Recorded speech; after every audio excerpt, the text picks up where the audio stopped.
Hey guys, my name is Jeff, and today we'll be taking a look at this mid-engine Ford GT powered 1970 Ford Mustang, which is one of the coolest Mustangs I've ever seen, potentially one of the coolest builds I've ever seen. So with that, let's go ahead and let's get into it. So getting right into it, this is a real factory 1970 Ford Mustang Mach 1, and this custom build, which has a lot of Ford GT badges and tributes on the outside of it, was actually built by Bobby Johnson over an amount of extra time outside of his regular working shop hours. Now, the car is absolutely incredible, and whether you feel bad or not with the fact that he cut up a real factory Mach 1 is up to you, but he wanted to use a good starting point, which he felt would overall result in a better build. So let's get into some of the details. So obviously the exterior of this bad boy is finished in a 2008 PPG Shelby yellow color, which I think looks phenomenal and still fits that sort of 60s and 70s styling well.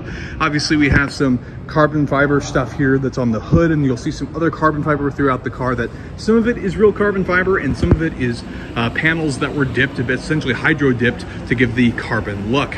Now obviously this looks like a 1970, but it has some 1969 rear quarters, which actually have these intakes. So these are turned into functional intakes for, like I mentioned at the beginning of the video, the fact that this is in fact now a mid-engine supercharged Ford Mustang. Now this power plant was actually pulled from a 2006 Ford GT that was wrecked. So what you have here is a supercharged 5.4 liter V8 that produces 550 horsepower and 500 pound-feet of torque, and just like in the Ford GT supercar, has made its way into the middle of this Ford Mustang Mach 1. And one of the cool parts I like about that is, aside from the fact that we have the engine and the transaxle that's actually in there, if we go ahead and take a look over here, normally this would say Mach 1 on the car, but instead he's actually customized it to now it says Ford GT, which I think is a really, really nice touch. It makes it stand out on the overall build of the car.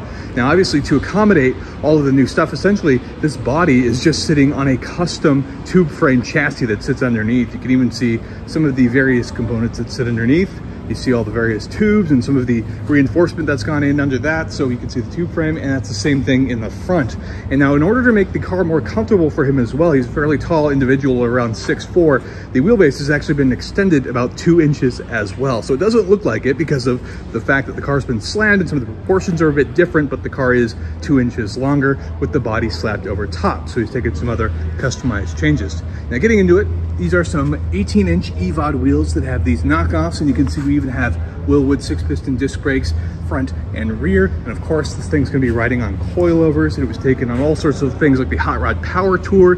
It's just a really cool build that presents itself really well. Inside, of course, we have that 6-speed manual Ricardo transmission, which would have come from the Ford GT.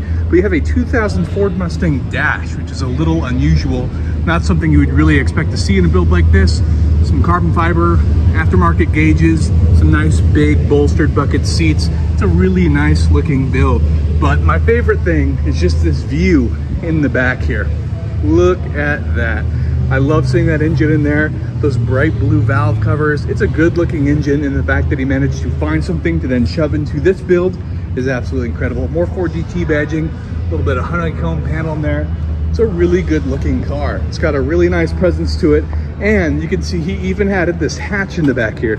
This hatch has been added, including with the rain cutouts, so you could actually open it up and get access to the engine bay. If you ask me, that's just good engineering. It's a really quality looking build, and it's going to be a really cool story. And there's no doubt you could pull this up to any car show and you're not going to run into somebody that's got the same car as you. So with that, that's going to be the end of the video. If you enjoyed it, hit that like button for me. I'd really appreciate it. And consider getting subscribed for more content like this in the future. With that, thank you so much for watching, and I'll see you in the next one.